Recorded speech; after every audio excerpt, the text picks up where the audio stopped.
Саламдарыңыздарга, мен сіздерге ашқазан қышқылданып, ашқазан ауырып, ашқазан тамақ сіңіре албай қалған учурда бір ашқазанға қандай көйлемдерді жасайбыз, ошол жөнүндө болмокчу.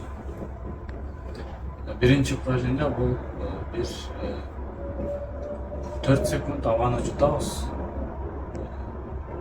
6 секунд абаны кармайбыз. Кайра 7 секунд ошо жуткан абаны чыгарабыз. Мындай болот.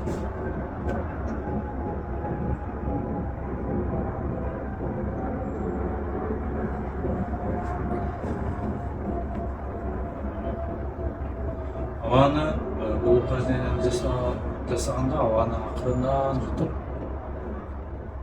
салып чыгаруу да. Ушул эле бирок башка түрү бул деле ушундай. Биринчи 4 секунд абаны жутабыз. Андан кийин 7 секунд сактайбыз. 8 секунд кайра чыгарабыз.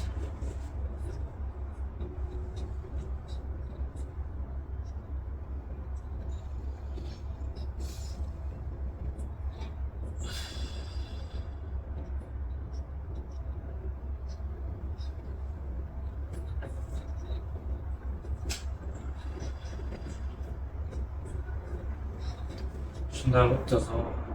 Бул ашказанга ашыкча күч келгенди алдын алуу жана жардам берүү болуп саналат.